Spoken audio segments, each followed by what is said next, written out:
On this vote, the yeas are 215, the nays are 215. The concurrent resolution is not adopted. Without objection, the motion to reconsider is laid on the table.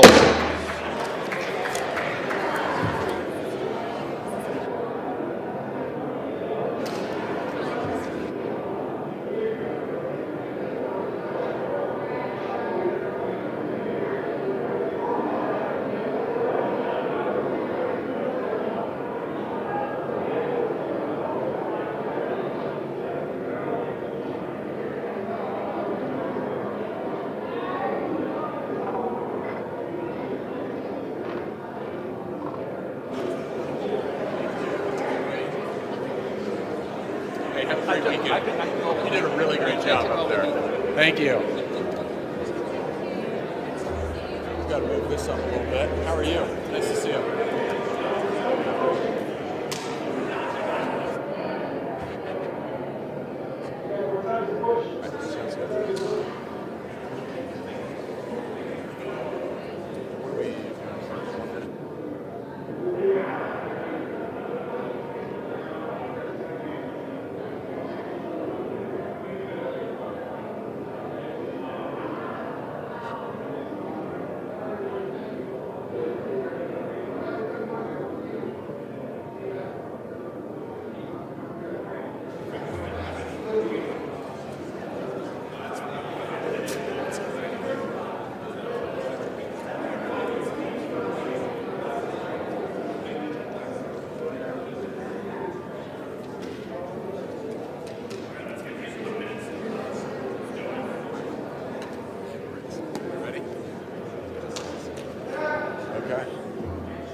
Okay.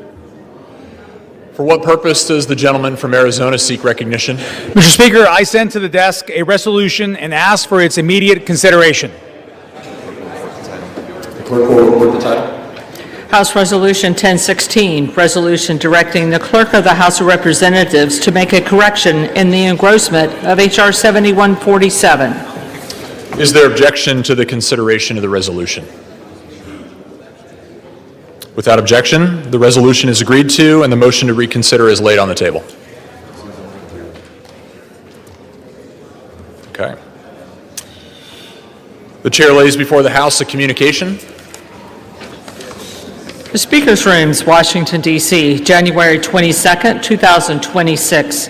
I hereby designate the period from Thursday, January 22nd, 2026 through Sunday, February 1, 2026 as a district work period under Clause 13 of Rule 1. Signed sincerely, Mike Johnson, Speaker of the House of Representatives. Okay. The chair will now entertain requests for 1-minute speeches. For what purpose does the gentleman from Pennsylvania seek recognition? To address the House for 1 minute and revise and extend my remarks. Without objection, the gentleman is recognized for 1 minute. Mr. Speaker, I rise today to celebrate two families that were awarded Century Farm status at the Pennsylvania Farm Show last week. Agriculture has a long history in the Commonwealth and has been one of the state's first industries. For the prosperity of the state, it's important to preserve these farms and pass them to the next generation. Pennsylvania leads the nation in the number of preserved farms, and the Century and Bicentennial Farm programs recognize the commitment and hard work that these families have endured to keep their farms in production.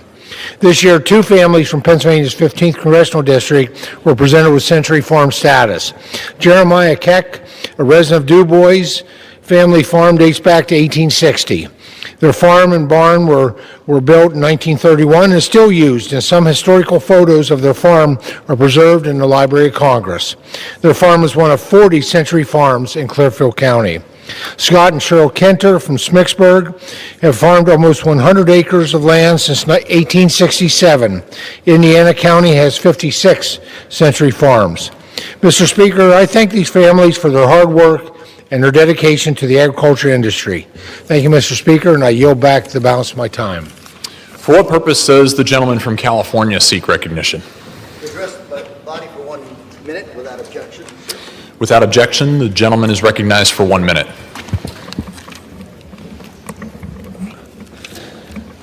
Mr. Speaker, I rise today to celebrate my neighbor Helen Moraga's 100th birthday. Helen graduated in 1945 from Santa Ana High School.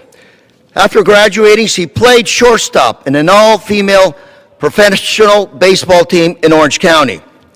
Later, Helen married Frank Gomez Moraga, a fellow Orange County resident, and they raised their 3 sons in the same neighborhood they grew up.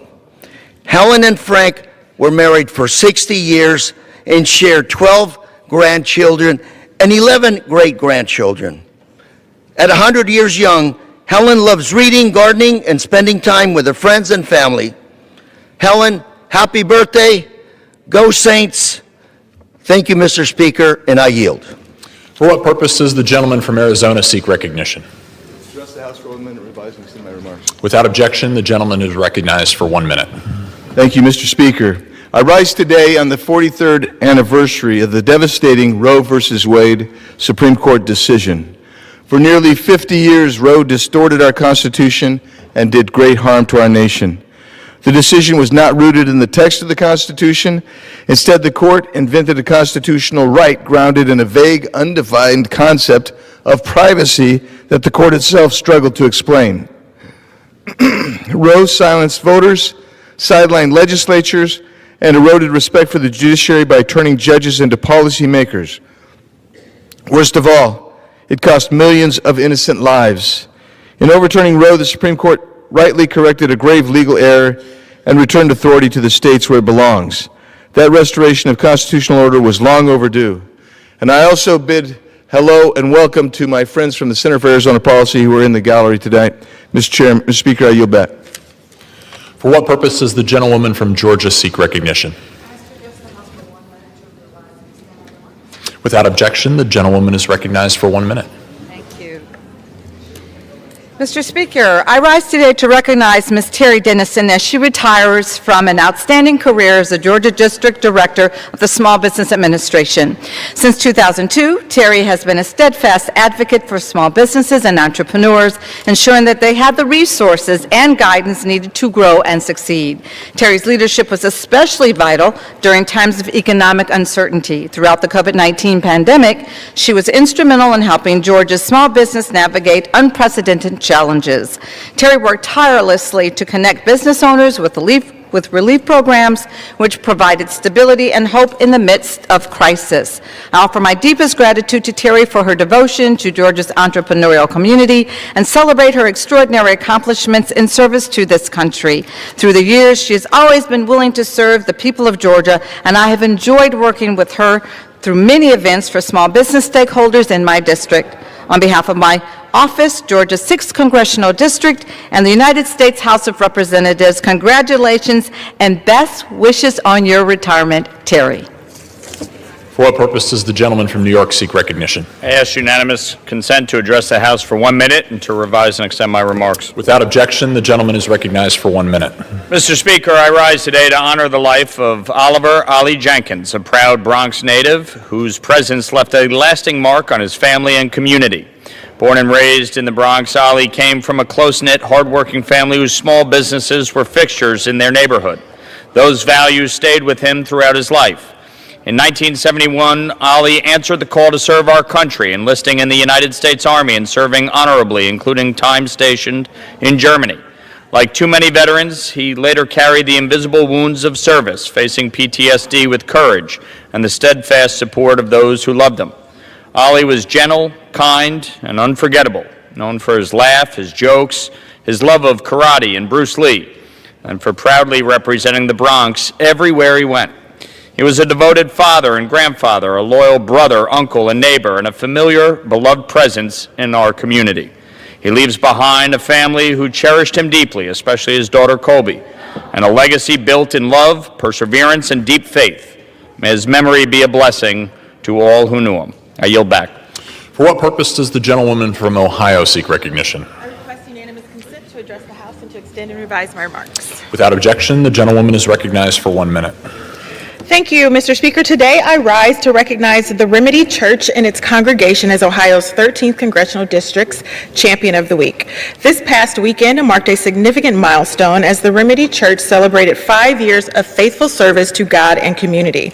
Under the leadership of Pastor Deontay Lavender and Pastor Arnalisa Lavender, affectionately known as Pastor Lav and Pastor Lisa, the Remedy Church is dedicated to welcoming everyone from our community with open arms. Guided by the motto, love Christ, love people, build community, and the mission to teach Christ boldly, love our city deeply, and build lasting and strategic partnerships that transforms lives. The reach goes beyond Earlier this year, the Remedy Church moved to downtown Akron, further establishing themselves into the greater Akron faith community. Their reach goes beyond the church doors as they have fed thousands, housed hundreds, and ministered in prisons and throughout the community. My husband Kevin and I recently had the pleasure of attending a service at the Remedy Church, which was also their 5th anniversary, and we were moved by the enthusiastic spirit of fellowship, joy, and genuine camaraderie that filled the sanctuary. I sincerely want to thank Pastor Lav and Pastor Lisa and the entire Remedy Church congregation on their 5th anniversary. May you continue to grow, to serve, and to a blessing to both our community in service of our Lord and Savior for many years to come. Thank you, Mr. Speaker. I yield back. Georgia seek recognition. Yes, unanimous consent to address the House for 1 minute and to revise and extend my remarks. Without objection, the gentleman is recognized for 1 minute. Mr. Speaker, I rise today to honor the life and the legacy of Deputy Insurance Commissioner Steve Manders, a dedicated public servant who passed away on January 17th at the age of 64. This recognition celebrates a man who gave 38 years of faithful service to the state of Georgia, rising to the role of Deputy Insurance Commissioner, where he exemplified steady leadership, expertise, and integrity in protecting consumers and overseeing our insurance marketplace. Steve was a devoted family man, survived by his wife of 39 years, Mindy, daughters Merritt and Morgan, and 3 cherished grandchildren. He found great joy in golfing, fishing, and creating lasting memories with his family. Steve was also a respected baseball umpire who proudly officiated the College World Series 3 times, reflecting his passion to the game he loved. His life of service, of family devotion, and strength is truly inspirational and leaves an enduring impact on our state. The state of Georgia is stronger because of Mr. Manders, and he will be missed dearly. Thank you, Mr. Speaker, and I yield back. For what purpose does the gentleman from Michigan seek recognition? Unanimous consent to address and revise my remarks. Without objection, the gentleman is recognized for 1 minute. Mr. Speaker, I rise today in support of abolishing ICE. ICE is out of control. Just in the past month, against American citizens, ICE has shot and killed a 37-year-old mother of 3, tear-gassed a 6-month-old baby in his parents' car, and hauled out a grandfather in 14-degree weather in nothing but his underwear. Thanks to Donald Trump and Kristi Noem, our communities constantly live in fear of those who are supposed to protect them. When an agency's structure consistently produces harm instead of justice, there is no way to reform it. We must abolish ICE. Mr. Speaker, I yield back. For what purpose does the gentlewoman from Wyoming seek recognition? I ask unanimous consent to speak to the floor for 1 minute and to revise and extend my remarks. Without objection, the gentlewoman is recognized for 1 minute. I rise today to recognize and congratulate Laramie, Wyoming's very own Frank Crum for his performance and touchdown in the Denver Broncos playoff win versus the Buffalo Bills this past weekend. As an offensive lineman, it is not often that Frank finds himself open downfield. In fact, this was Frank's first reception and first touchdown of his NFL career. Frank's touchdown is the result of an unwavering work ethic and a commitment to excellence. Following a commendable collegiate career at the University of Wyoming, Frank went undrafted in the 2024 NFL Draft, but he did not let that deter him, and he signed with the Denver Broncos as an undrafted free agent. Frank showed grit and determination, working his way up the roster to become a key piece of the Denver Broncos offensive line. Frank's dedication and commitment paid off this weekend as he scored an iconic touchdown that was key in the Broncos' 33-30 victory. Please join me in recognizing and celebrating the hard work and successes of Wyoming's Frank Crum. For what purpose does the gentleman from California seek recognition? Without objection, the gentleman is recognized for 1 minute. Mr. Speaker, I rise today to celebrate one of my staff members, Anthony Uribe, who's being recognized by the Sacramento Metro Chamber of Commerce as the Young Professional of the Year. Anthony joined my staff in 2018 when he was a senior at Sacramento State University as an intern. Came on as a staff assistant and has been working his way up. Anthony's shown grit, perseverance representing the Sacramento communities of North Sacramento, Del Paso Heights, Natomas. He's a great extension of what we do.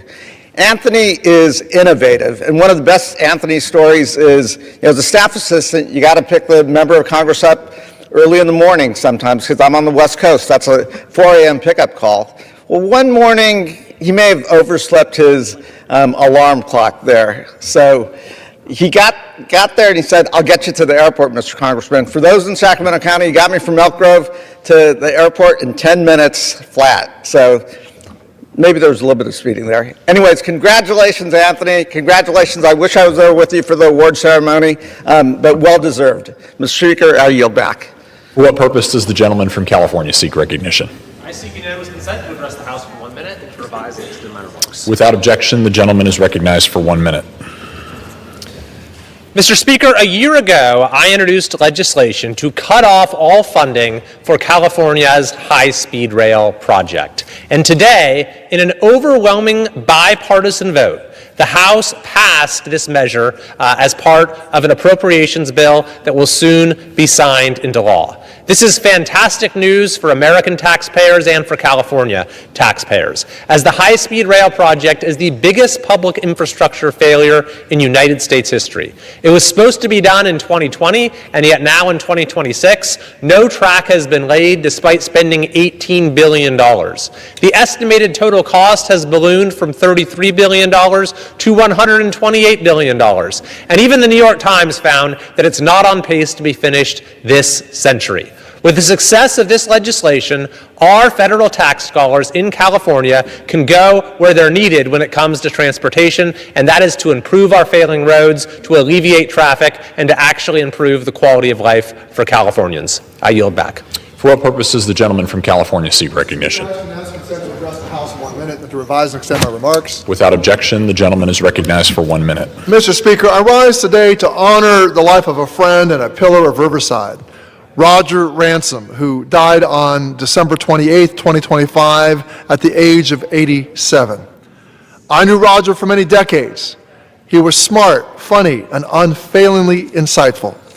It was deeply fortunate for all of us that he should have spent so long at the University of California, Riverside as a distinguished professor of history and economics. His brilliance shone through in the wide range of books, articles, and papers he published across his storied academic career.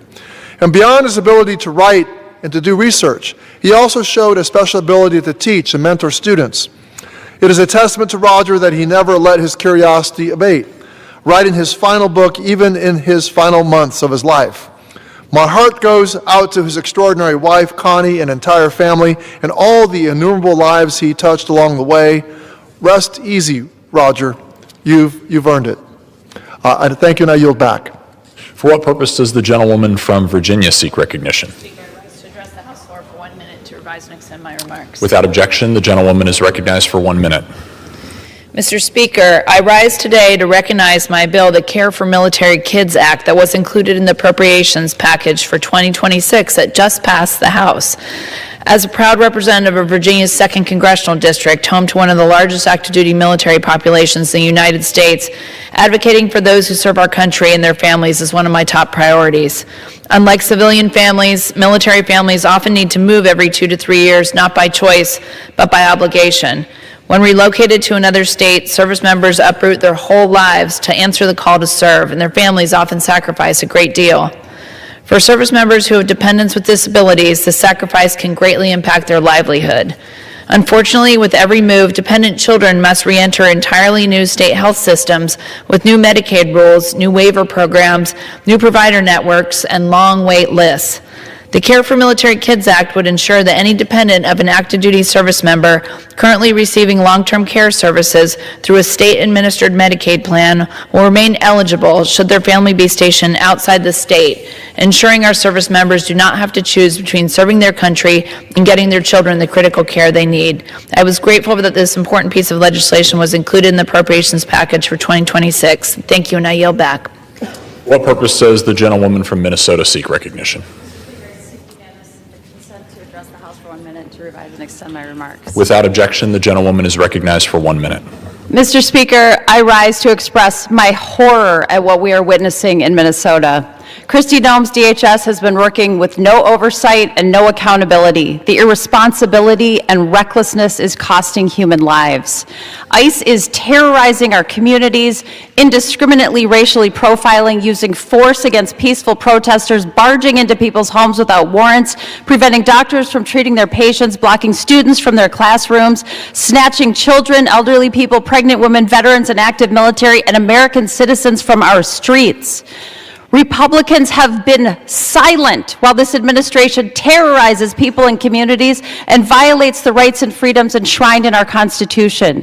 What will it take for the majority in this Congress to speak up? Where is your line? Our communities deserve the dignity of safety and justice, not the cruelty of silence and complicity. You can stop this. Please stand up. Stand up for the Constitution. Stand up for freedom. Stand up for liberty. Stand up for justice, and stand up for humanity. Mr. Speaker, I yield back. For what purpose does the gentleman from South Carolina seek recognition? Without objection, the gentleman is recognized for 1 minute.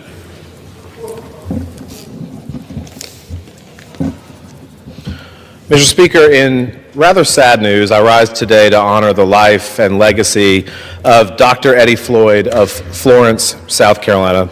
Dr. Floyd was a lifelong Gamecock, a respected physician, a pillar in his community, but more than his titles, he really embodied a life of service to others. From his decades caring for patients to his more than 40 years of leadership at the University of South Carolina, including serving as chairman of the Board of Trustees, Dr. Floyd believed in investing in people and in the future of our state. He loved his community, he loved his family, he loved his alma mater, certainly, and he worked every day to make all of them stronger. He leaves behind a legacy of service, leadership, and kindness. My prayers are with the Floyd family and with everyone who had the privilege of knowing him. South Carolina is a better place because of his service. Thank you, Mr. Speaker, and I yield back. For what purpose does the gentleman from New York seek recognition? Mr. Speaker, I ask unanimous consent to speak to the House for 1 minute and to revise and extend my remarks. Without objection, the gentleman is recognized for 1 minute. Thank you, Mr. Speaker. In just one short year, our constituents have already begun to suffer the consequences of the Trump administration's agenda to undo life-saving environmental protections. The latest rollback is expected to target key parts of EPA's 2015 and 2024 coal ash rules.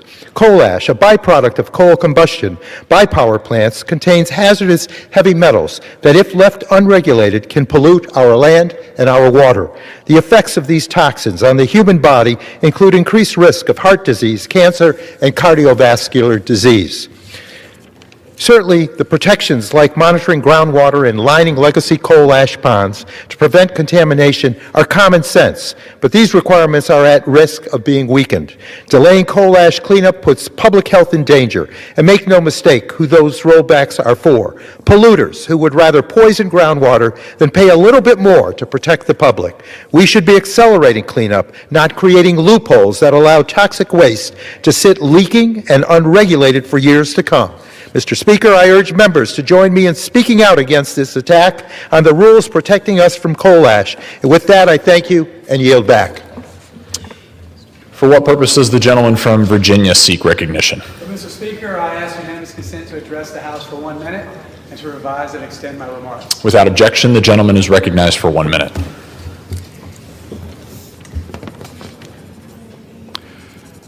Mr. Speaker, I rise today to honor the legacy and life of Timothy C. Hess, a loving husband, father, and grandfather who passed away peacefully on November 26, 2025. Tim Hess was born in Cincinnati, Ohio on October 11, 1949, and raised in St. Petersburg, Florida by Kurt and Joan Hess. After graduating from Milligan College, Tim began his professional journey at Sea Pines Resort in South Carolina.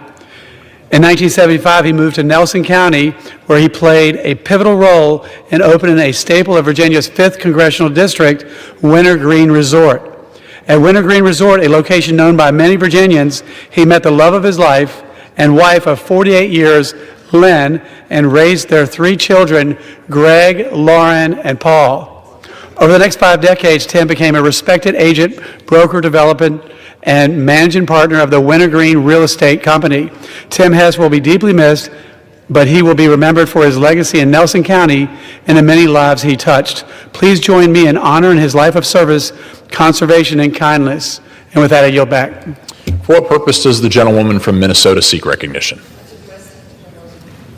Seek permission to address the House for 1 minute and revise and extend my remarks. Without objection, the gentlewoman is recognized for 1 minute. Instead of holding ICE accountable for their horrific behavior, including their violent occupation of American cities like Minneapolis, Republicans voted on giving ICE billions of dollars to terrorize our communities. It is beyond shameful.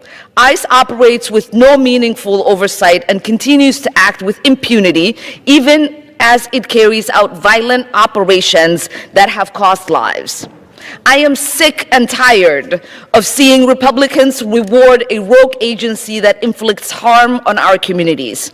Congressional Republicans greenlit sending $400 million more to ICE detention and $370 million more to ICE enforcement. This is on top of the unprecedented $170 billion the agency received in Trump's big, ugly bill.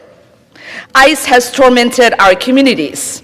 Let's be clear. What we are witnessing from ICE is not law enforcement. It is state-sanctioned violence. A woman was killed. The gentlewoman's time has expired. By ICE. Our communities deserve. The gentlewoman is no longer recognized. Not militarized. For what purpose does the gentlewoman from California seek recognition? Mr. Speaker, I ask unanimous consent to address the House for 1 minute and to revise and extend my remarks. Without objection, the gentlewoman is recognized for 1 minute. Thank you, Mr. Speaker. Today, I rise to celebrate 75 years of leadership and public service by the Municipal Water District of Orange County. This milestone isn't just about longevity, it is about leading through change and planning for the future. Municipal Water District of Orange County was founded on a simple yet powerful idea. Regional collaboration is stronger than working alone.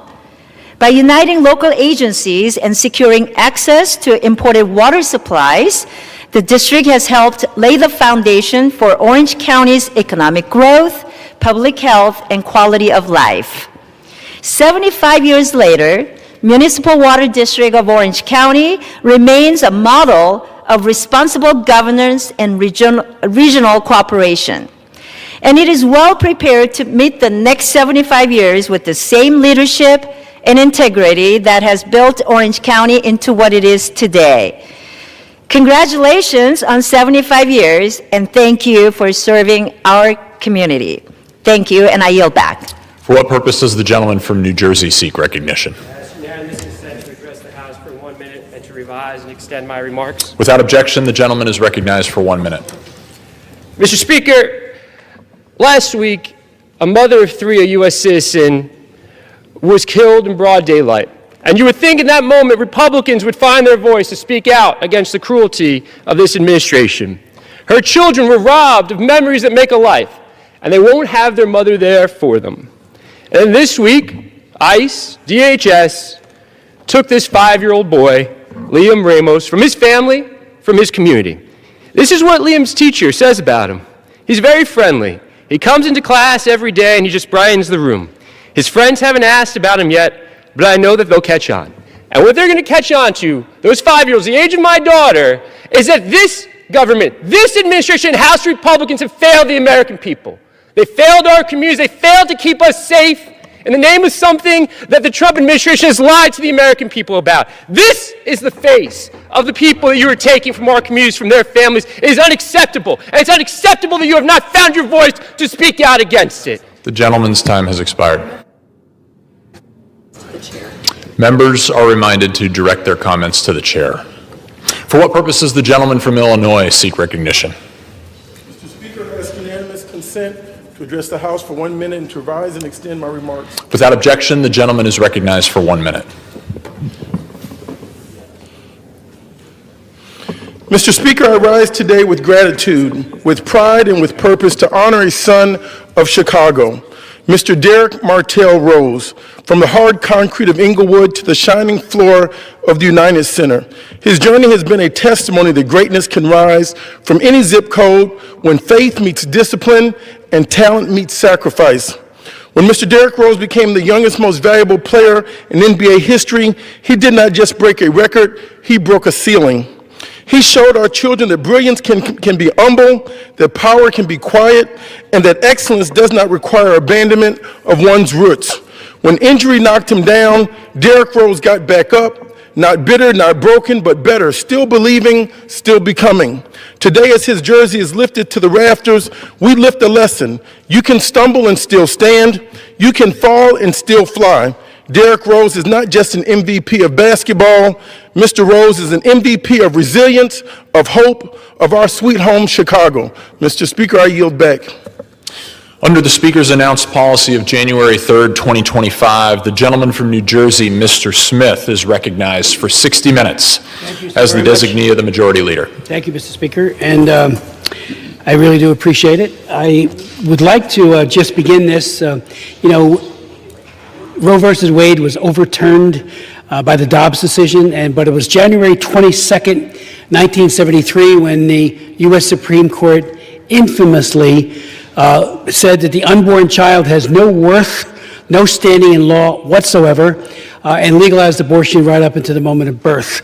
We have tried for years. I actually met my wife, Marie, in the pro-life movement 50 years ago. At college, more than 50 years ago.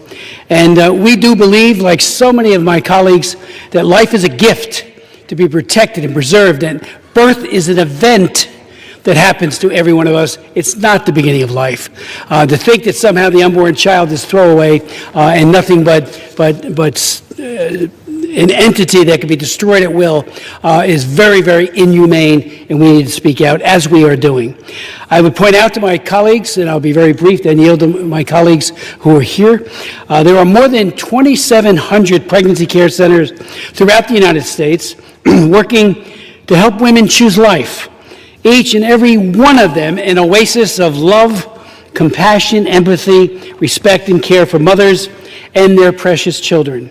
Yet some states and lawmakers, including my own state of New Jersey, seek to discriminate against pregnancy care centers by violating fundamental conscience rights, including trying to compel them to participate or be complicit in abortions. We saw that especially in California.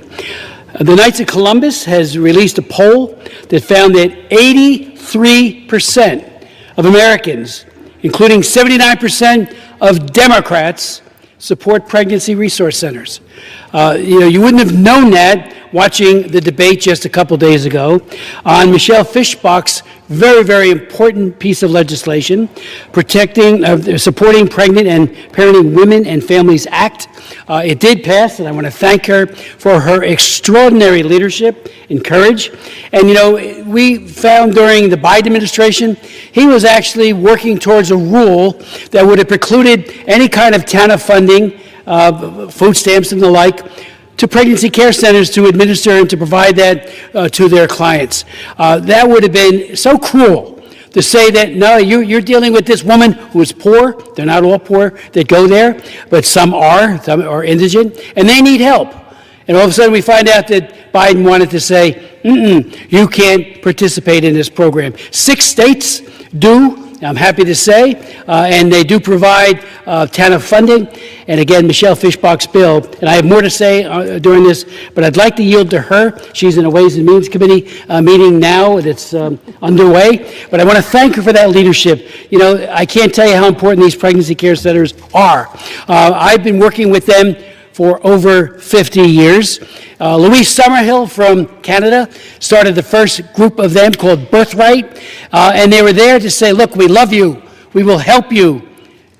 And they do an amazing job, they and all the others now that are in existence, and they're global. And again, 2,700 of these tremendous centers in our country. We've got about 55 of them in my own state alone. So I'd like to yield to my good friend and colleague, Michelle Fischbach, and again, thank her for her legislation this week. Thank you. Do I need to be recognized? No. Oh. Well, thank you very much. And I will tell you, I have known Representative Smith for many years through the pro-life movement, and he and his wife Marie have dedicated so much time, energy, and effort to promote the culture of life and making sure that women are cared for and supported and their families and their babies. And so I thank Representative Smith and his lovely wife Marie for all that you have done and your inspiration in this movement and this fight to make sure that babies are protected. And I would add your husband, Scott, who is a tremendous leader and head of National Right to Life. Well, thank you very much, but you have done so much leading us through this. But today I rise with a heart full of gratitude, not only for the privilege of serving the people of Western Minnesota, but for the significant step the House took yesterday, passing the Supporting Pregnant and Parenting Women and Families Act. This is more than just a legislative win. This is a victory for every woman who has ever felt alone during a pregnancy. It is a victory for every father who wants to provide for their child, and it is a victory for the thousands of pregnancy resource centers across our nation that offer a hand to hold when an uncertain path is faced. We didn't just vote for a policy, we voted for hope. For me, the pro-life movement has never just been a political platform or a set of talking points. It is personal. As a mother and a grandmother, I've seen the miracle of life at every stage, from that first grainy image on an ultrasound that everyone clings to the incredible moment of feeling a child's first kick, and then that moment when you get to meet that child face to face for the first time. Those memories drive me to ensure that every woman in this country has the support she needs to experience those same miracles with confidence rather than fear. My journey in public service has been shaped by these moments. From my time in the Minnesota State Senate to my role as the co-chair of the Congressional Pro-Life Caucus, my mission has been simple: to ensure our laws reflect the beauty and the value of every human life. Being pro-life means so much more than being anti-abortion. To be truly pro-life is to be pro-woman and pro-family. We must acknowledge that for many women, an unexpected pregnancy comes with fear, uncertainty, and financial strain. Our response as a movement and as a government must be one of clear and tangible support. We need to be able to tell mothers, you are not alone. The pro-life movement is a positive one, a movement that surrounds women and their children with hope and support. I have fought to advance policies to make it easier to raise a family, whether it was expanding the child tax credit, supporting maternal health care, or streamlining the adoption process. Our goal is to create a culture where every mother feels empowered to choose life because she knows she has the resources to flourish. I have stood firmly for the Born Alive Abortion Survivors Protection Act, because every child who enters this world deserves the same medical care regardless of the circumstances of their birth. I have advocated for the Hyde Amendment, ensuring that the conscious rights of millions of Americans are respected and taxpayer dollars are not used to fund the destruction of human life. These are not extreme positions. They are compassionate positions. They are positions rooted in the belief that a society is measured how it treats those that have no power, no vote, and no voice. My goal is to build a country where every child is welcomed in life and protected by law. Tomorrow, thousands of Americans, many of them young students and family, will descend on our nation's capital and across the country at state marches in every corner of the country. In my home state of Minnesota, today they gathered at the state capitol, even in the extreme cold.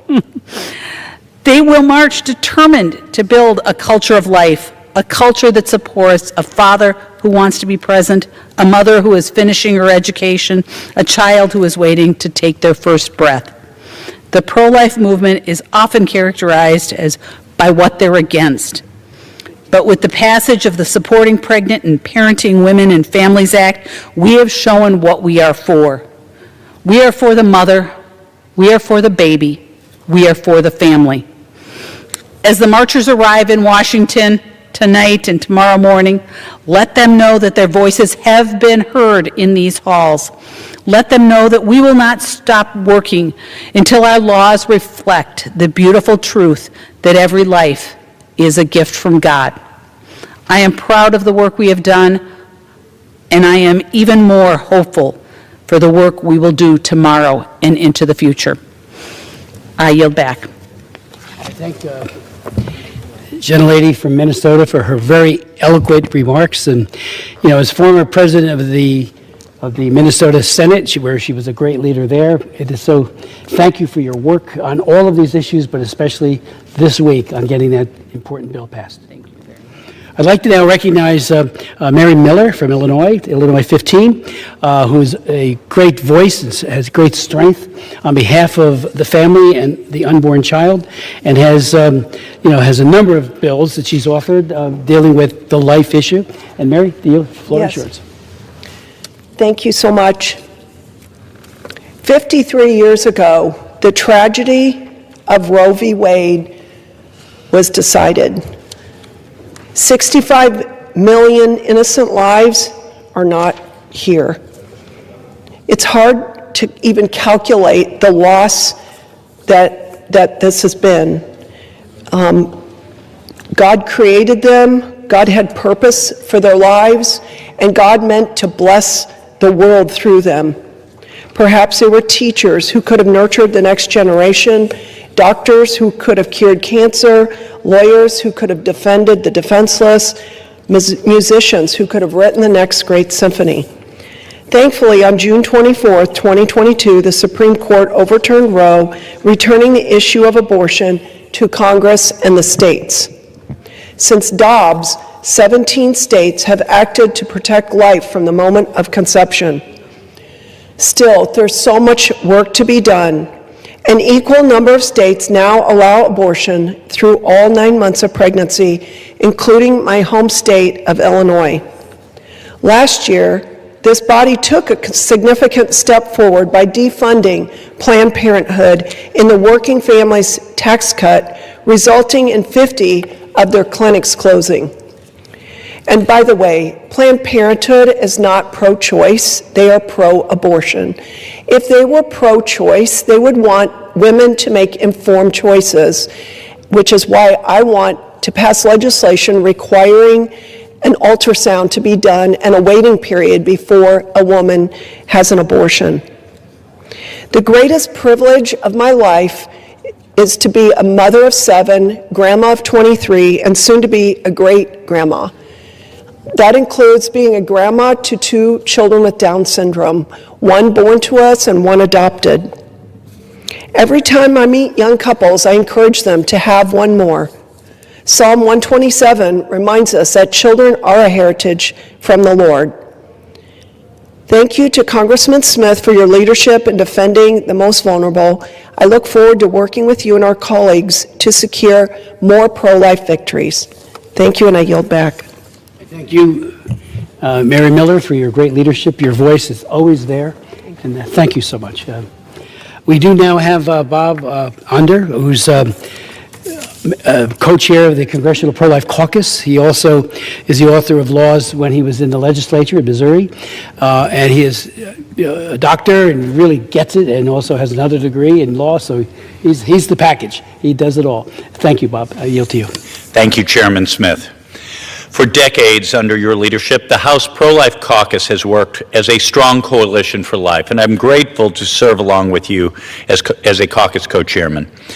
Today we remember the 53rd anniversary of the erroneous and lawless Supreme Court decision, Roe v. Wade, when the court held that the 14th Amendment's reference to liberty protected a right to abortion. With the stroke of a pen, the Supreme Court empowered the abortion industry to kill millions of unborn children. A research paper published in the American Journal for Public Health 2 decades after Roe found that the Supreme Court's decision caused a 4.5% decline in births in states where abortion was not already legal. Vast numbers of babies were never born. Thankfully, the Supreme Court overturned Roe v. Wade in one of the biggest victories for life in American history.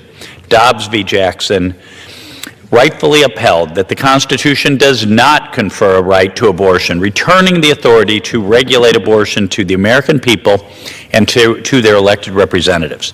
The Constitution makes no explicit reference to obtain an abortion. The Founding Fathers never intended the Constitution to give a license to kill. Unlike the post-Roe era where births noticeably declined, Dobbs v. Jackson ushered in the current pro-life era. A study from the American Journal of the American Medical Association found that from Dobbs v. Jackson through June 24th, 2022, through the end of 2023, 22,000 more babies were born in states that enacted pro-life laws. Even though Dobbs v. Jackson saved many lives, our work to defend the unborn is far from finished. For decades, federal tax dollars have supported disturbing, outdated, and ghoulish research on tissues obtained from aborted babies. Biden's National Institutes of Health devoted roughly $53 million to human fetal tissue research in both 2023 and 2024. Despite spending millions of dollars on this barbaric research, it has failed to produce any meaningful medical breakthrough. Not a single therapy depends on aborted fetal tissue research.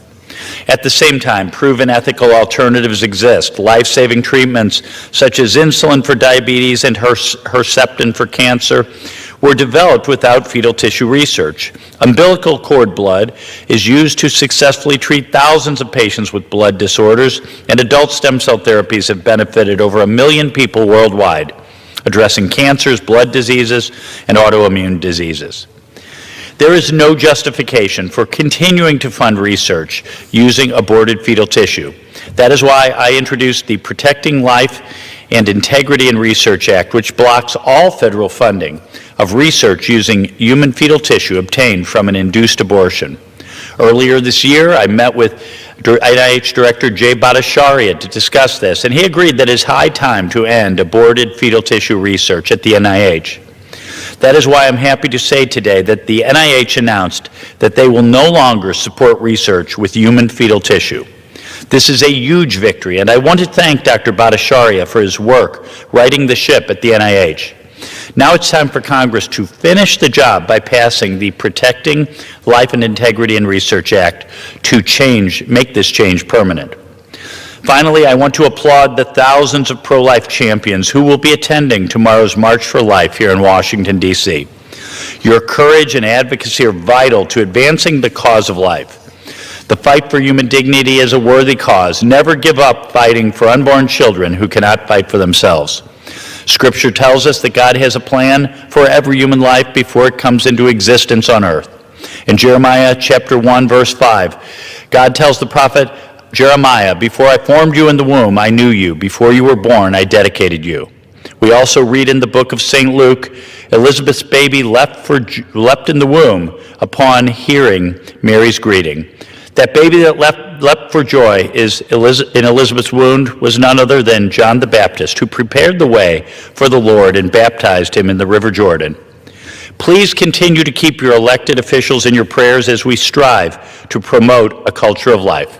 With that, I yield back.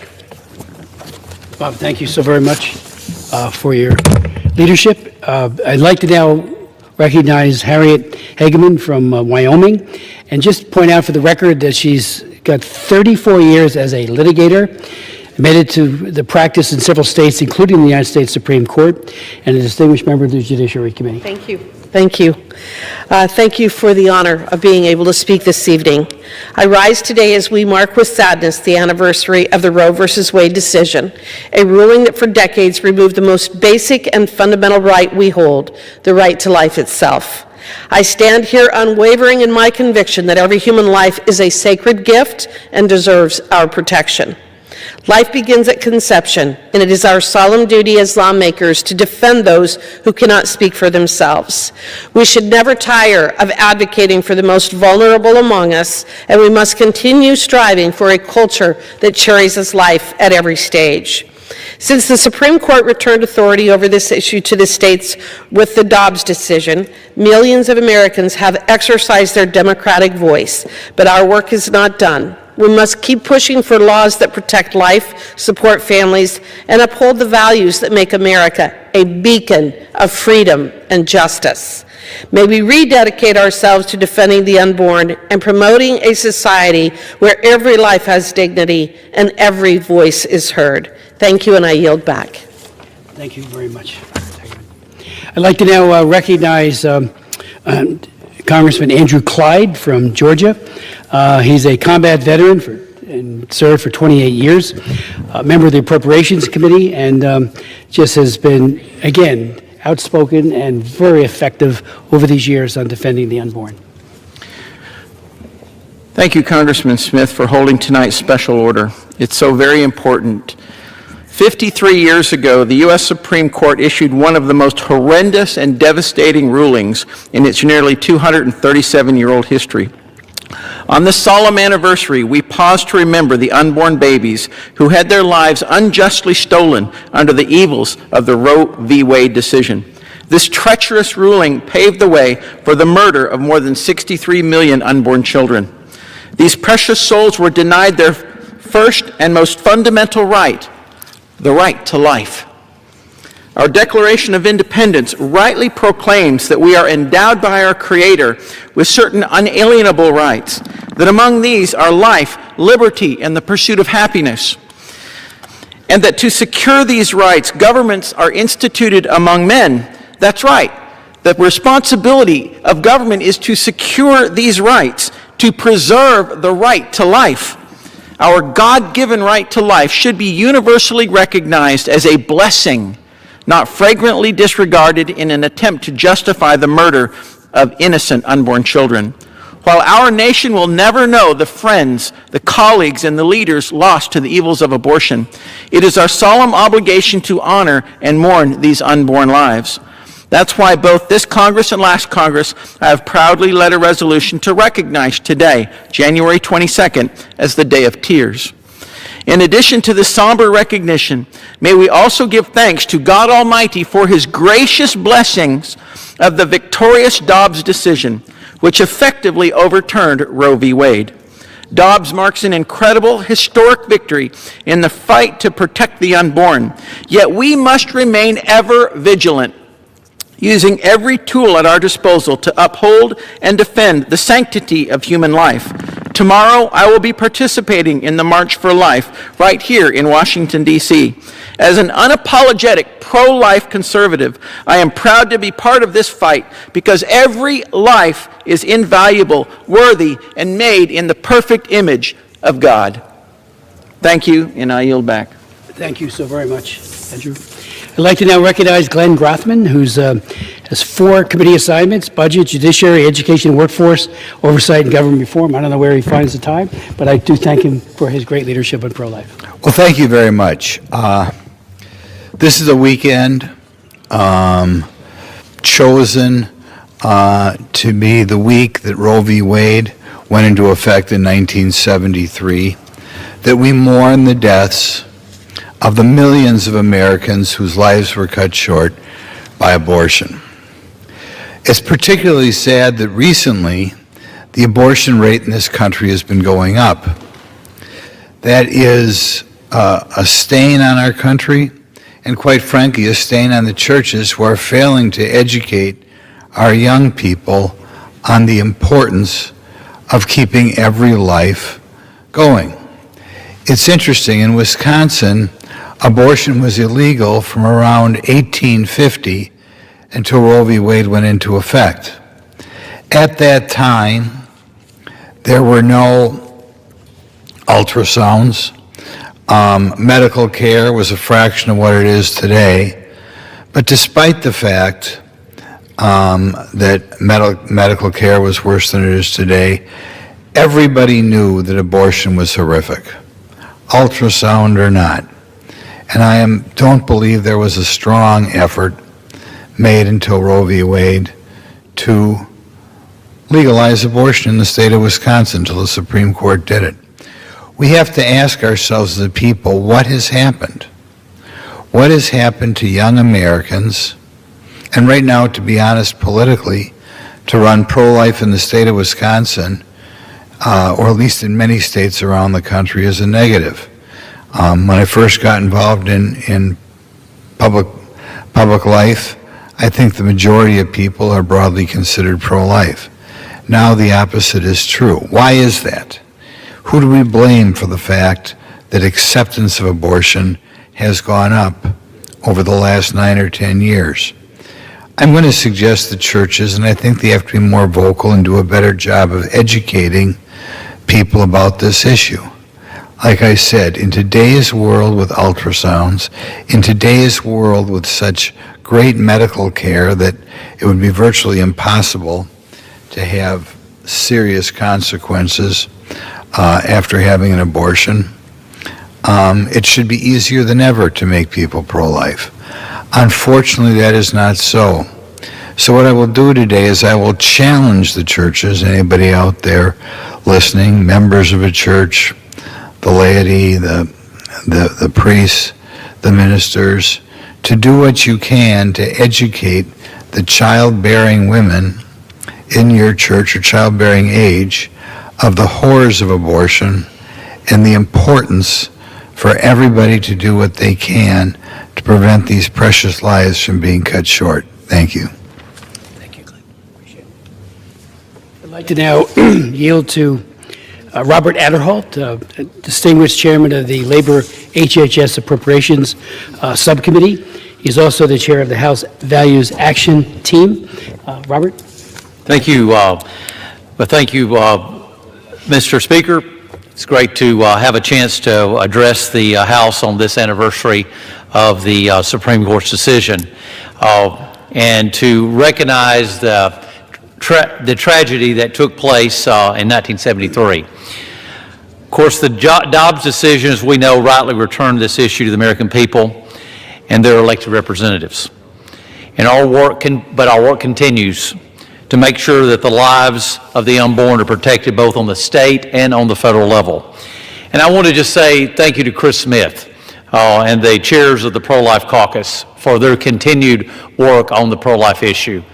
Having served with Chris Smith for many, many years here in the House of Representatives, I can tell you this is an issue that he takes very seriously, as he should. And for his leadership, we applaud you. And so thank you, Congressman Smith, for all your hard work and all that you do, and chairing the Pro-Life Caucus. But also I want to thank the Marchers for Life for organizing a powerful and meaningful day that we'll have tomorrow as Americans across the United States unite in their commitment to celebrate and defend life.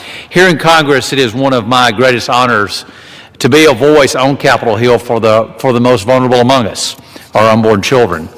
For me, my pro-life stance is deeply rooted in my Christian faith and belief that all human life is precious, and it's a gift of the Almighty God. Defending the unborn has long been one of my highest priorities, and the first term that I got elected to Congress, one of my first votes was to cast in favor of life. But this is a celebration of life to celebrate the Dobbs decision. It is a celebration of lives that have been saved thanks to advocates like March for Life. And I'd like to thank every advocate for their unwavering dedication for this cause.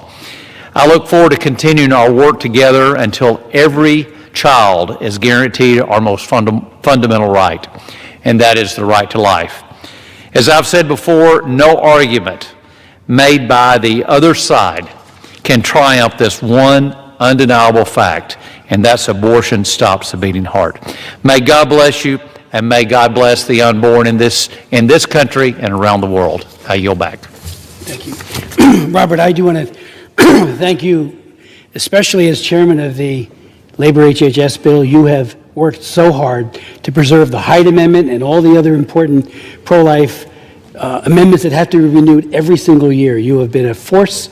You stand tall. You make a very, very articulate argument, not only in committee but here on the floor, and I want to thank you for that. It's truly, truly remarkable.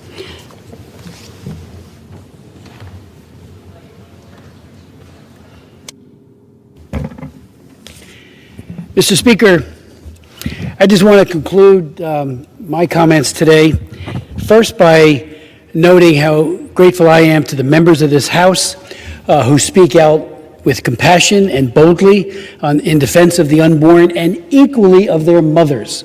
You know, abortion has two victims, three if there's twins, the babies and then their moms. And then there's even extenuating damage done to the family that is grossly underappreciated, with fathers' rights being abridged and completely set aside with this so-called abortion decision. Let me point out to my colleagues that the purveyors of death and their enablers in politics, the media, and academia aggressively foster a culture of death, denial, disrespect, and discrimination against babies, and employ an endless array of deceitful tactics designed to trivialize and mask the cruel and ugly reality of abortion, presenting the violence of abortion as a so-called right. One only has to look beyond the slogans and surface appeal arguments to find the harsh reality of abortion. The abortion pill, mifepristone, is baby poison. It kills the unborn child by starving the innocent baby to death. I do a lot on world hunger. I do a lot on domestic hunger, Mr. Speaker. I believe in the importance of nutrition. Two global food security acts have passed this House as my bills in the past. They went on to become law. I believe in it strongly. And yet, mifepristone, the abortion pill, starves the baby to death. I had a meeting with the Secretary General of the United Nations, Gutierrez, in my office a couple of years ago, and he too believes in alleviating and ameliorating world hunger. And I said, Mr. Secretary General, how could we be simultaneously looking to mitigate the damage of crop failure, famine, and all the other and its implications for food insecurity, while simultaneously starving an entire segment of society, unborn babies, to death? How can we do that? He had no answer. His staff had no answer. We have to face these realities and stop looking askance and looking as if they don't exist. It is a horrible reality.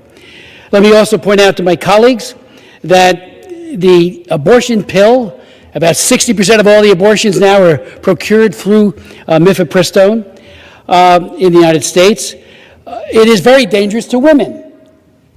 When Bill Clinton and his FDA Commissioner Kessler went over and begged that Roussel Uclaf, who then was marketing this abortion pill, send it to the United States, where does the FDA Commissioner come in saying, we need this baby poison, it doesn't cure anything, unless you construe an unborn child to be a tumor or something that needs to be vanquished and excised. And of course they're not. They're God's gift to each and every one of us, and every one of us here today at one time was in that stage of development as the unborn.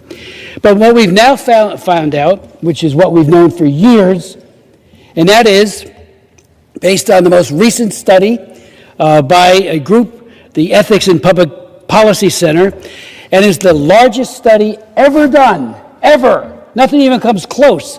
And they did it in a way that almost takes out bias in terms of reporting.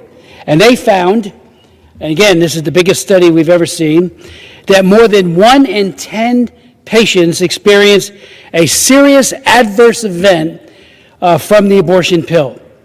1 in 10, it's 10.93%. And what are these damages? Serious infection, sepsis, which can be life-threatening, hemorrhaging, and a number of other adverse events. Do you hear Planned Parenthood ever saying, oh, the pill carries with it all of these deleterious effects to women? Never. They tell lies that deceive women, and they say that, oh, it's very, very safe. I'm very critical of the FDA for all these years. You know, they did sham studies on this over the years. We pointed it out, nobody listened. And now this study breaks through and says, please, the women need to know that there are very serious consequences to this abortion pill. Let me also say to my colleagues that yes, everyone's in the pro-life movement that can make it will be at the March for Life tomorrow, March for Life here in Washington. And thank God that the growing number of young people in this country are pro-life, rejecting the very surface appeal argumentation that's been used to dismiss and trivialize the beautiful life of an unborn child, and again, the terrible effects that these abortions have on women. Today, and it will be announced officially tomorrow, the Trump administration has just announced a comprehensive new policy protecting life in foreign assistance. It's humane, life-affirming, and rejects the culture of death, which we have been exporting all over the world by hijacking our foreign aid for very good projects, malaria alleviation and all the other, PEPFAR, which is a good program, but it was hijacked by the Biden administration, and the recipients of that funding was told, change the policies of the country where you're working to have abortion on demand. The only reason PEPFAR didn't get reauthorized in the last Congress was because of that, because he had hijacked it. And unfortunately, that's not what we signed up for. We wanted to mitigate mother-to-child transmission, and I did the reauthorization of it for 5 years, several years ago. I really believe in it, and was shocked and dismayed and angered that the Biden administration took that money and used it for things that it was not intended to be used for. The new conditions that have been now promulgated, the rule goes into effect shortly, Monday, I believe. Actually conditions $30 billion in foreign aid to serve humanitarian and health needs around the world, instead of bankrolling UN entities and NGOs that promote and perform abortion violence. I can't tell you how discouraged I am that the WHO has become just another Planned Parenthood, and they push abortion on demand right till birth. That's their, and no conscience rights. If you're an OB/GYN or a nurse or anyone else, you can't say, please, I don't want to be involved. Governments would have the coercive power to say, you do that or else you're not licensed any longer. I would say to my colleagues, too, that the Marist poll that was released today found that a huge majority of Americans, 69%, oppose using tax dollars to support abortion in other countries. 29% are for it, and I would point out that the independents, it's 59%. Republicans even higher, and Democrats are tied in terms of those who support promoting global abortion and those who do not. But 69% in the aggregate who feel that way. At this podium, In 1985, I offered the amendment to defund the UNFPA because of its forced abortion complicity, which was shameless, and it is same today, but in China especially, but also to protect the Reagan Mexico City policy, which has now been reiterated and strengthened by the Trump administration. So this is really important, life-saving work, and I am shocked and dismayed again that so many people don't see the very simple fact. Next time you see an ultrasound, children or your grandchildren, just remember those very children at that very age are being dismembered or chemically poisoned by this abortion pill. And again, I don't know how anybody defends dismemberment abortions. What got me into this movement way back when, 1972, was when I saw the effect of a dismemberment abortion. Limbs hacked off, decapitation of the head, and that was seen as a benign procedure called a D&E. I'm just shocked at that people don't see that is violence against children, and equally it's violence against mothers. I call on everyone who might be watching this, please pray for this movement. Pray for the mothers. The pregnancy care centers, and I'll finish on this, are filled to overflowing with women who have had abortions and never want to see another woman suffer like that. I have met with so many. One woman who was trafficked, and I talked about it during the Michelle Fishbach amendment the other day, or bill. She was trafficked for years. She was helped by a pregnancy care center who just loved her, helped her with their child both during the pregnancy and afterwards, and then now she is running a pregnancy care center because she cares so much that no other woman experienced, for whatever the trauma is, what she went through. So I do thank you. I would like to yield to my good friend and colleague, Andy Barr, such time and that we have remaining. Andy.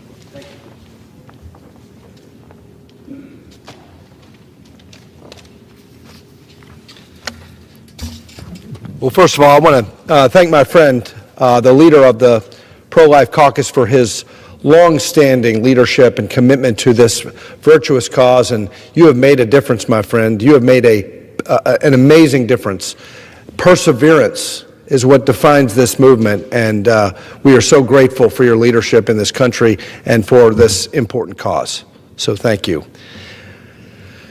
Mr. Speaker, I rise today to honor the life and service of Tatum Elizabeth Dale, a proud Kentuckian, a dedicated public servant, and one of the best people I've ever had the blessing of serving with. Tatum was my district director, and she passed away at the young age of 35 years old on Christmas Eve from complications of moya moya. For over 15 years, Tatum served side by side with me for the people of the 6th Congressional District and the Commonwealth she loved. She held almost every job you could hold in my office: scheduler, field representative, deputy district director, and finally deputy chief of staff. She earned every role, not through ambition, but through trust. Titles never defined Tatum, results did. Tatum was Kentucky through and through.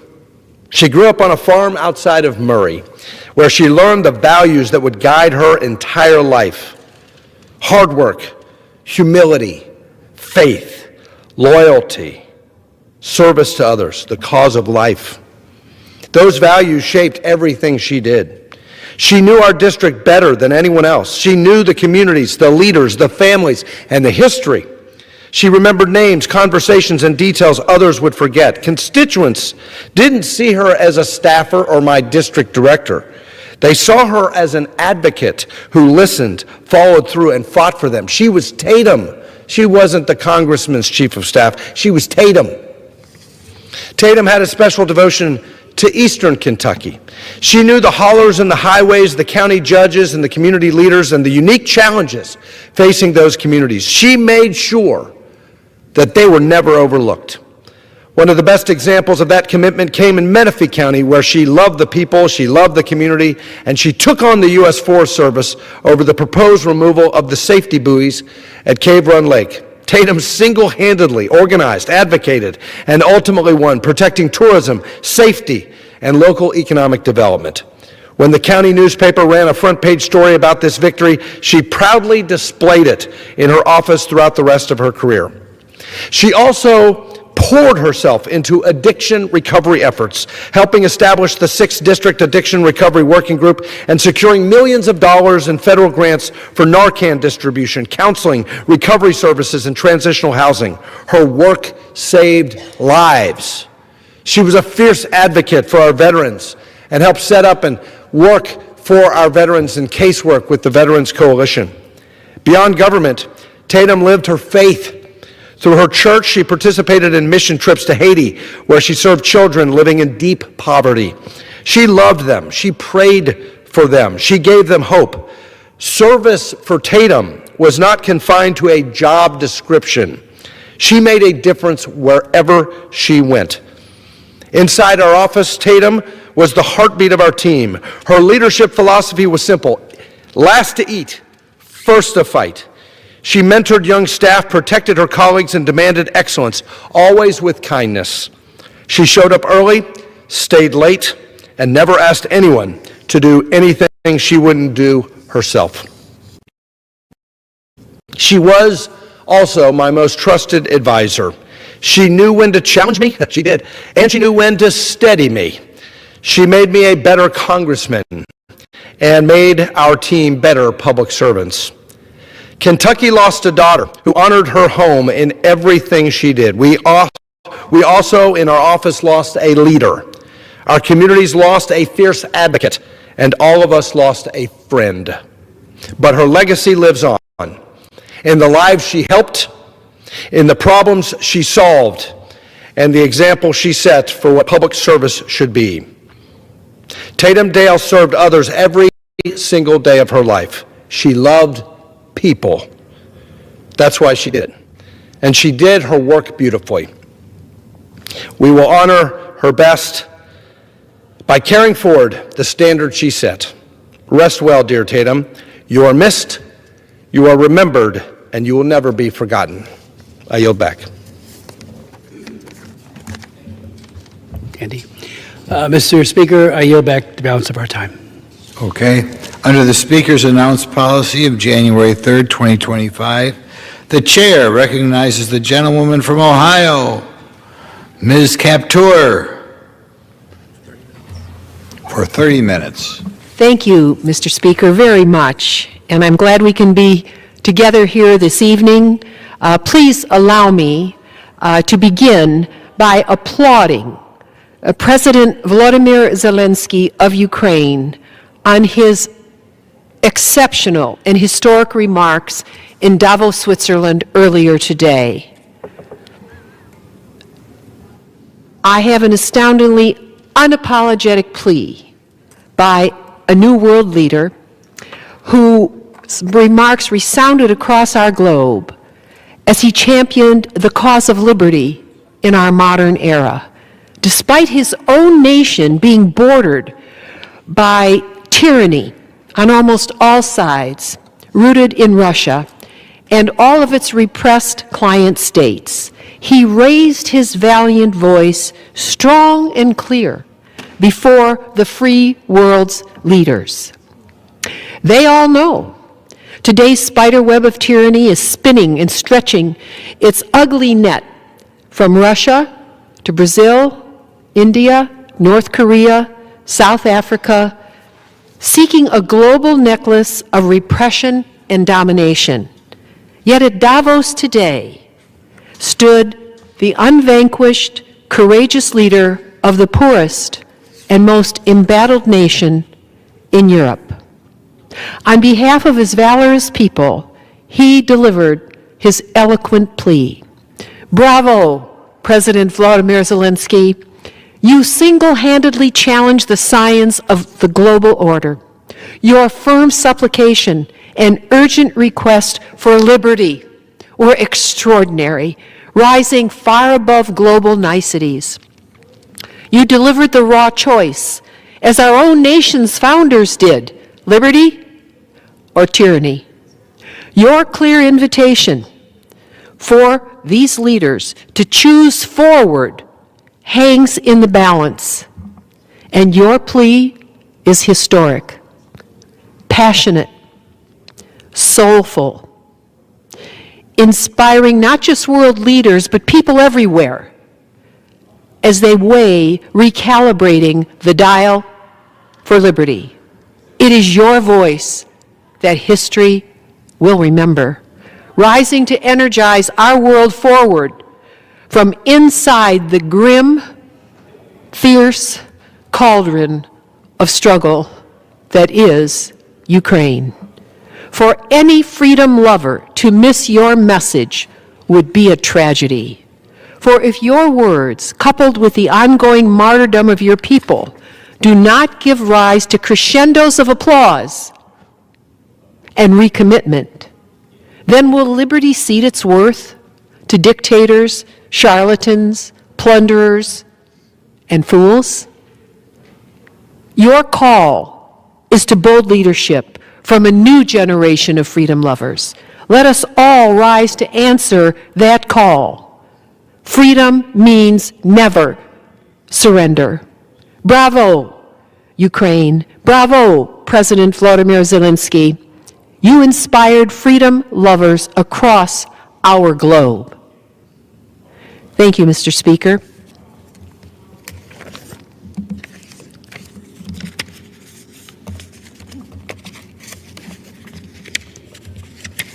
Mr. Speaker, on another front, today, Vice President J.D. Vance traveled to Toledo, Ohio. He came to talk about the Trump administration's so-called record to bring jobs and help grow manufacturing in our region. Well, this came as quite a surprise to me. Indeed, his words were empty, because his administration's reckless tariffs and disastrous trade wars have increased manufacturing job losses, not just in our region of Ohio, but across our nation. The Wall Street Journal documents that over the last year, manufacturing unemployment has risen in our country by 68,000 more unemployed workers. You can't make America great again unless you restore American manufacturing on our home soil. The Trump administration's reckless tariffs and disastrous trade wars are straining the pocketbooks of our workers, farmers, and consumers. Prices keep rising for everything: food, housing, utility bills, lumber, cars. This is true across the entirety of our Northwest Ohio region, in both urban and rural communities. Vice President Vance says he's now interested in lowering drug prices, but his party consistently voted against those efforts, which were championed under a prior Democratic administration. And I know, because I voted to help cap insulin costs at $35 a month for seniors on Medicare. I voted for prescription drug negotiations that are saving seniors thousands of dollars as we speak here tonight. Unsurprisingly, the Vice President avoided discussing the awful, unwise decisions by his administration to rip away almost $150 million from the city that he was in. By taking away from the Libby Glass Company $45 million. We're known as the Glass City. He took it away. He didn't bring us anything, he took it away to purchase 2 new glass furnaces that were to compete against Chinese, Mexican, and French producers. The money evaporated. Even though Congress had passed it, it had all been vetted and everything, they took it away.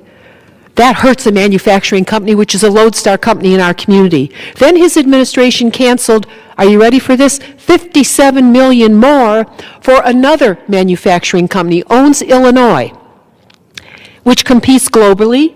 And then, if that wasn't enough, they canceled over $16 million from our local Kraft Heinz facility in the agricultural sector to compete against foreign products. Another $28,500,000 was taken away from our region via rescissions over the summer for major repair work in the heart of our city on Front and Main Street, on the side of the river that he traveled to. The streets he rode over should have been repaved, but they took away the money. He didn't mention them because he helped cancel them. That is over $146 million that would have helped to invest in new possibilities to modernize our entire region. Those investments were critical to American manufacturing with new age furnaces and technology, not only to compete with foreign glass producers, but also to help reduce emissions here at home for the people that work in those plants and to make work safer for our workers. How would you like to sit in front of a 98-degree furnace all day long? Now the administration has announced plans to eliminate $14.6 million in Ohio for the Ohio Manufacturing Extension Partnership. Guess what? That entity has launched dozens of small and mid-sized regional food businesses driven by the creativity of our people. The U.S. Department of Commerce used to care about those businesses, the small, creative new launches, like Willie's Salsa, which now just got into Winn-Dixie. That was invented by a gentleman who came from Toledo. And Gertie's Barbecue Sauce, that's a product on our shelves, created through that program to create wealth, to create opportunity, to create jobs. So many more, dozens and dozens of these companies have been created, and jobs. Why destroy something that is working? Can somebody tell me? How else do we sprout and grow our local economies? I thought when the Vice President said he was coming to Toledo, he might help announce the $20 million in Department of Transportation RAISE funds, R-A-I-S-E, which had been awarded to improve connectivity in Toledo's heart, in our Junction neighborhood, in the downtown, and the heart of our city, on both sides of our Grand Maumee River. But that announcement never came. If this administration really wants to help Toledo, they better stop driving backwards. Mr. Vice President, can you please bring our check, which the administration owes us? All of these awards were passed by Congress, authorized, appropriated, and signed into law. Our community should never be shortchanged. Our taxpayers send their dollars here. They have a right to get them back. Our people work too hard for a living. We need to respect them. And we need to build our communities forward, not backward. Thank you, Mr. Speaker. I would now like to turn to a very important issue that arose today because of something that happened with Speaker Johnson. America's farmers are hurting. They need every bit of help Congress can deliver. So do truckers and working families paying more for groceries.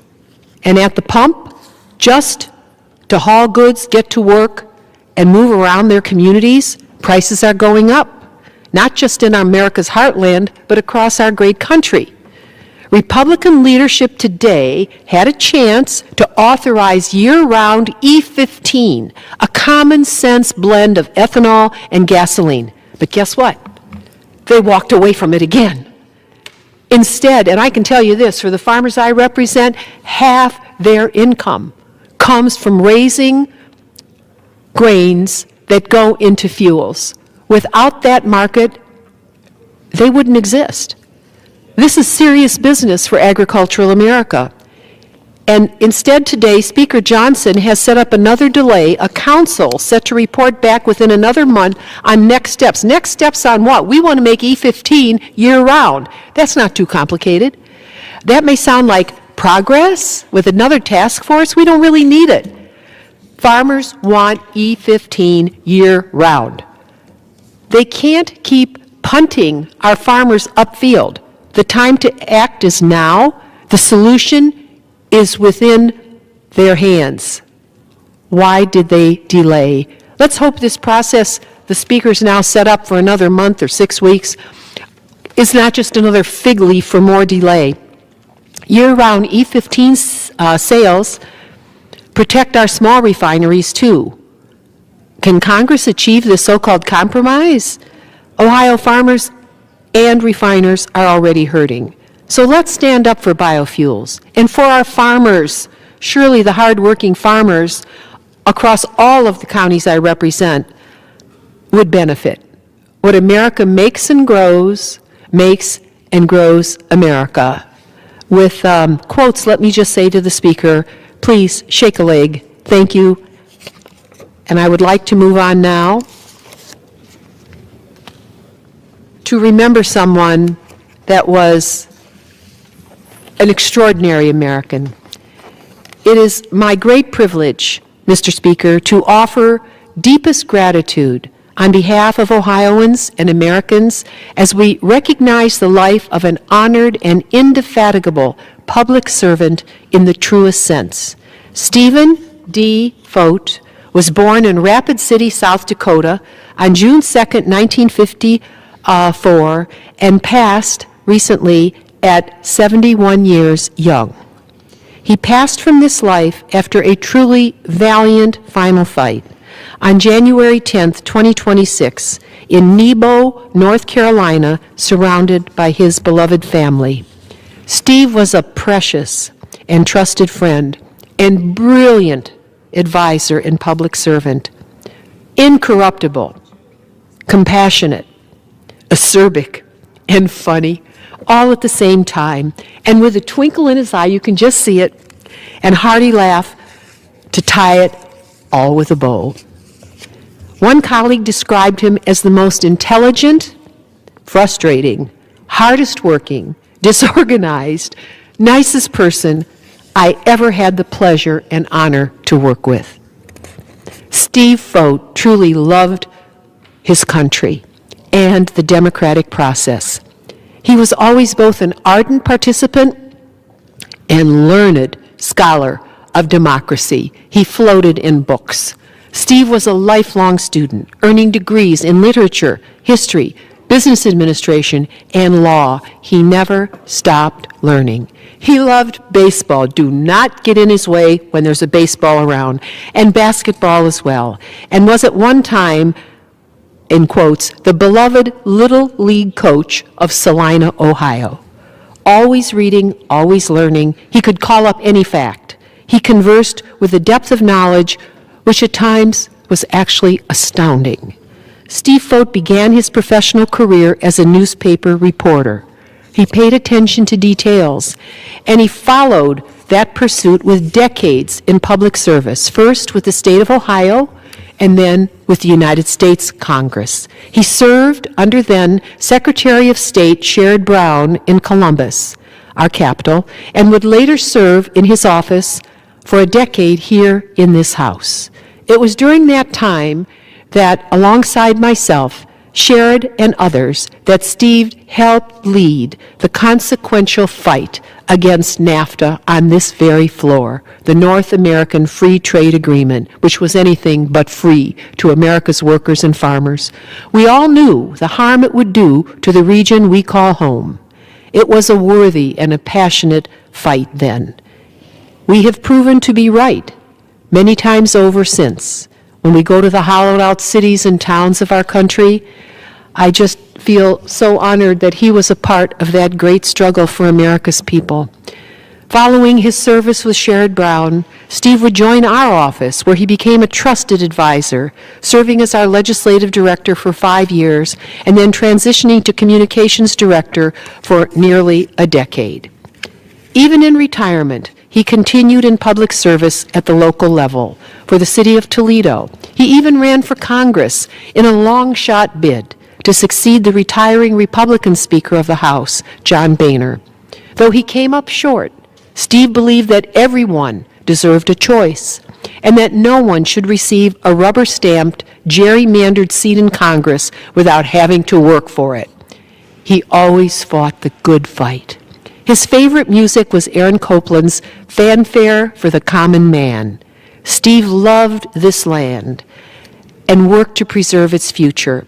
This was embodied in legislation he drafted to add an international designation to the Detroit River and Ottawa National Wildlife Refuges, which border our dear neighbor to the north, Canada.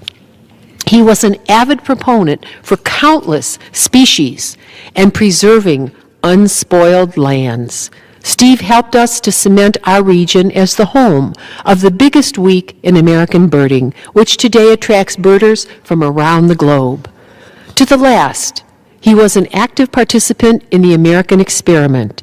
He wrote op-eds and organized, kept reading and studying even through his final difficult illnesses.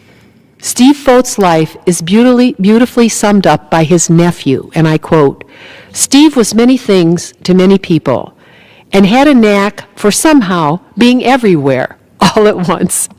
In addition to being a public servant, he was a deep thinker and conversationalist, a world traveler who visited 41 different countries, a voracious reader and eternal student, a big-hearted hellion, an old hippie who loved rock and roll and bluegrass music, a Zags basketball fanatic, and a passionate champion for underdogs everywhere.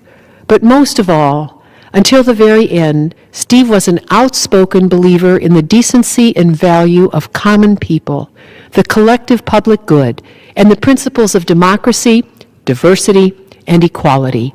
He was loved deeply by his family, his friends, his associates from work, and will be severely missed. Our nation expresses deepest gratitude for the selfless service of Steve Fote, his true friendship, his humanity, and his abiding service, honorable service. We celebrate the difference he made with a lifetime of intention and of active citizenship for this beautiful land and our people. Those who know him can rest assured they will never, ever meet his likes again. May God protect him, bring him peace, and allow his spirit to soar with the eagles. Thank you, Mr. Speaker, for allowing me to enter this into the record. And Mr. Speaker, I rise to honor a true American hero, a man of the law, Robert Rex Baumgartner. Rex embodied the very best of our nation: honor, respect, bravery, duty, and unwavering courage. Born in East Toledo, Rex answered the call to serve early, joining the United States Air Force and serving as an air policeman and sentry dog handler around the globe. He later dedicated over 4 decades to the Toledo Police Department. His instincts, integrity, and fearless commitment to justice as a detective made our community safer and stronger. His work earned him countless honors, including induction into the Birmingham Hall of Fame and the National Law Enforcement Officers Hall of Fame. Even after retiring, he continued to serve, spending another 15 years at the Lucas County Prosecutor's Office, focusing on protecting the elderly from crime. And he retired at the young age of 83. He truly made a difference in a lifetime of extraordinary public service. Yet Rex's greatest legacy was the love he poured into his family and community. He was a mentor, a coach, a storyteller, and a steady hand. Always present, always giving, always leading with heart. Over 30 years, Papa Rex made Halloween camping trips legendary. From silly costumes to spooky decorations, he poured his heart into making those weekends memorable. They became traditions with his kids, grandkids, and now great-grandkids will carry on for years to come. Beyond all the arrests, titles, and awards, Rex was wise. He told the best stories, made everyone laugh until they cried, always showed up when he was needed most, and taught everyone how to live with integrity, humor, and genuine heart. With his beloved wife of 62 years, Linda, his children Debbie, Patty, Robert, and Julie, 13 grandchildren, 10 great-grandchildren, and countless other family and friends who loved him dearly, I joined to celebrate a life of purpose and courage. Well lived. May his example forever inspire all those who knew him. And I thank the Speaker for allowing me to enter his life into the record. And now, Mr. Speaker, I rise to celebrate the life of William Bill J. Dura, Jr. of Northwest Ohio, husband, father, grandfather, and Toledo businessman. Bill Dura embodied the American dream through hard work, integrity, and devotion to family. For more than 4 decades, This truly good man helped clothe our police officers, firefighters, workers, building superior uniform sales with grit, wisdom, and a gift for bringing people together. He was so friendly. He was a natural leader, a storyteller, and a man whose word mattered. Bill's life was deeply rooted in faith, in heritage, and in routine. So whether it was at St. Elias Church, the Monday Cousins Lunch he sustained for 45 years, or cheering for the Yankees, the Rockets, and the Buckeyes, yet at the center of everything was his family, his pride in his wife Amira, his daughters Natalie and Alyssa, and his grandchildren was unmistakable. This week, Bill would have celebrated his 76th birthday. So today, we wish him in memoriam a happy birthday, and we honor a life truly well lived. May his memory be eternal. Thank you, Mr. Speaker. I'm proud to enter his story into the record. And Mr. Speaker, I rise tonight with a heavy heart and deep gratitude to remember Sydney M. Boissel, a young woman whose life proved that impact is not measured in years, but in courage, character, and how you lift others. Sydney shattered expectations. She became a leader in the International Brotherhood of Electrical Workers Local 8, a teacher in the trades, a voice for women, and a standard bearer for excellence. She worked hard, spoke honestly, laughed loudly, and made room for others to grow. She was, as all those who loved her say, pint-sized and full of spice, unforgettable in every way. Above all, Sydney loved fiercely her family, her friends, her dog, Waylon, and the community she served. And in her final act, she gave the gift of life itself through organ donation, offering hope to families she would never meet. We honor the strength of her family, who made this courageous decision with love and grace. Sydney's passing reminds us that even in sorrow, goodness endures. One life, lived fully and generously, can change the lives of many. Sydney Boissel was a hero to working people and to so many who came to know her. May her name be honored forever. Thank you, Mr. Speaker, for allowing me to enter her story into the record. And finally, Mr. Speaker, I rise to honor the life of Timothy Haas, a devoted son, brother, caregiver, and the steady heart of Dino's Family Restaurant in Maumee. And I know Dino defines family, not just as his family, but the family he created as he created community in Maumee and the surrounding neighborhoods. For more than 2 decades, Tim showed up before dawn, fed neighbors with kindness, and reminded us that dignity lives in every service. His tragic loss on New Year's Eve has left an empty chair at the counter and a deeper ache in a community that loved him and that he helped build, a community of people. We also honor the family that Dino's created. In a simple diner, friendships were forged, stories were shared, and strangers became regulars. A community was brought closer together. Owner Dean Yakomithis and his team built a place where hard work mattered. Coffee stayed warm, and people felt seen and appreciated. Though the doors have now closed, the spirit of that table endures in every single life that Tim touched, and there were thousands. Let us keep Tim's memory alive by caring for one another, watching out for our neighbors, and cherishing the small places that bind a town together. Every person is a part of that necklace of life in America. May his light guide us forward, and on behalf of Northwest Ohio, we offer gratitude, prayers, and an enduring promise to remember. Thank you, Mr. Speaker, and I yield back. The gentlewoman yields. Under the Speaker's announced policy of January 3rd, 2025, the chair recognizes the gentleman from Wisconsin, Mr. Grothman, for 30 minutes. We're going to take about a week and a half off now as we go back to our districts, meet our constituents, do our factory tours. But I think prior to leaving, it's important one more time to address what I think is the most significant issue that this Congress and next Congress, and that this president and the next president is going to have to deal with.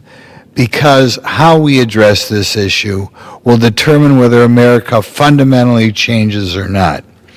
And that issue is immigration. We see it on the TV every night, the obnoxiousness going on in a church in Minneapolis, the horror and unfortunate death of a woman who was protesting, demonstrations all around the country. So let's first of all define the current situation. Right now in America, every year about 800,000 people are naturalized. We don't talk about that enough. We spend all the time talking about people who are sneaking in this country. We don't talk about the fact that 500,000 people every year become new citizens. In addition to that, about 800,000 new citizens, 500,000 about people come here on work visas, and another 500,000 come here on student visas. And people being what they are, many of these people on visas stay in the United States anyway. In addition to that, the United States is one of the few countries in the world in which we have birthright citizenship. In which we get new citizens just because, say, a woman from China flies into San Diego, has a child, and comes back. The way we're interpreting the law right now, which of course is wrong, but the way we're interpreting it is that that child becomes a U.S. citizen. When you look at all the ways you can become citizens, it's not surprising that today over 15% of the people in the United States of America were born abroad. That's an all-time high. So as we analyze what we have to do on this situation, we ought to remember that if we do nothing, we are already at an all-time high in the number of people who are in the United States who were not born here. As far as the over 800,000 naturalized, that's about 4 times what it was when I was a child in the 60s. So again, we have nobody to apologize to as we're not letting people in the country. 4 times as many people as being let in the country as when I was a child. Then we just got done with a president, Joe Biden, and of course we don't keep track of the exact numbers, but he was allowing about 8 to 10 million people, in addition to all these other people, 8 to 10 million people being allowed in the country crossing our southern border illegally. So, what do we do about this situation as we're we're being flooded with people from other countries? First of all, we have to worry that the people coming here are not what John Adams said should be required to come here. They are not necessarily a moral and religious people. They may not respect our Constitution. When they eventually participate in our elections, will they vote for the limited government that our forefathers feel we need? A limited government that is required? You know, most countries built on elections wind up collapsing. And they collapse because people go to the polls and just say, what can my government do for me? I'll quote John Kennedy here as far as what he felt we needed in this country. He said, ask not what our country will do for you, but what you can do for our country. And that's the type of people we need at the polling booth. Unfortunately, over time, and I'm including corporate welfare in this as much as anything, we have more and more citizens when they vote saying, what'll you give me? Are you going to give me more food? Are you going to give me free medical care? Are you going to give me free daycare? In other words, what they do is they want the government to give them more money that they didn't earn on their own. That would be the end of America if these are the type of immigrants we are getting in. I also want to point out, when we look at the people coming here, some of our inflammatory people talk about racism. I hate it when they talk about racism, but I do want to point out that now when you look at people who are naturalized who come in here, I want to rattle off the 10 most common countries that citizens become naturalized from. 1, Mexico, 2, India, 3, Philippines, 4, Dominican Republic, 5, Cuba, 6, Vietnam, 7, China, 8, El Salvador, 9, Jamaica, 10, Colombia. You notice anything about those 10 countries? Not one of those countries are sending us immigrants who are primarily European in nature. I should maybe qualify that. For whatever reason, the diversity bureaucrats have decided to tell us that people, say, from Cuba or the Dominican Republic are not European. I've always felt it was odd the way to define this. You can have a family that moves here from Spain to Cuba, hangs around Cuba for 80 years, they come to the United States, and they are not considered primarily European, even though their ancestry is in Europe. But in any event, the way we consider things now, none of the top 10 are primarily European. So as far as people saying we have this horrible racist country, I think it would be odd for a racist country to let the 10 most common nationalities to come here all what our left-wing friends would call people of color. In any event, we have to ask ourselves, how do we handle this huge influx of people coming to the country? If people come here and lie and say they're coming here for asylum, it seems to me the only alternative is to remove them, or we have no immigration law, right? If the word gets out that you come to the United States, and as long as you don't break a law, as long as you're not an armed robber, as long as you're not a drug dealer, you can stay here forever, everybody will come here. That's like having no immigration law at all. But in any event, right now, we have the bizarre situation in which people are deciding we don't have to enforce our current immigration laws. We have people like I'm from Wisconsin, the governor of Illinois, the governor of Minnesota, in essence saying, we do not want ICE in our states. Same thing with the ridiculous mayor of Minnesota. Well, what would happen if the word got out that if you come illegally into the United States, all you have to do is find your way into Illinois or Minnesota or perhaps New York or California, and the immigration laws will not be enforced? I'll tell you what had happened.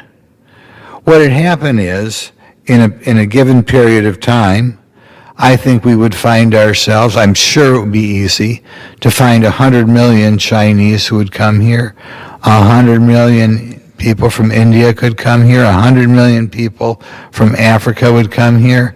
America would permanently change. They would change very quickly if we respected the preposterous positions of the governor of Minnesota. In order to preserve our country, we have to limit the number of new citizens at 800,000 or maybe even less. It's scary that we have so many citizens so blind they can't see that we're losing our country. But if we allow unlimited immigration in the country, that's exactly what would happen. I should also point out that things are different than they were 60 years ago. When I was a child and they showed pictures of countries abroad, you would see starving children starving children. You look at their stomachs. Nowadays, the amount of poverty in the third world is a fraction of what it used to be. In some of the poorer countries of the world, we have the same problem as we do with the poor of this country. They're obese. Okay? It amazes me sometimes when you look at the TV and they're showing other countries around the globe how they have high-rise buildings in the background. I'm sure they're not as wealthy as, say, New York City, but they clearly are not poor as we thought of poor 60 years ago. These people frequently have more than enough money. So the question is, what to do? And that's why I think it's the biggest problem we have in America. If people like the governor of Minnesota or the governor of Illinois or the governor of California get their way, the America that we are used to is going to disappear. And it will be replaced by people who may not be protecting our country or keeping the current law, or the current constitution, or the attitude of less government going. We are almost certainly going to get people who turn America into the countries they came from. Countries in which are socialism, and which you have socialists, countries at which elections become contests of who are you going to give to more. America will become not only poorer, but America will become much less free. So we must enforce our immigration laws. It's going to be messy in some cases, particularly because we have horrible mayors and horrible governors who want to ignore our laws. They want to fundamentally change America. But our president, whoever that president is, has to have the courage and the moral steel to stand up to these people and remove people who don't belong here.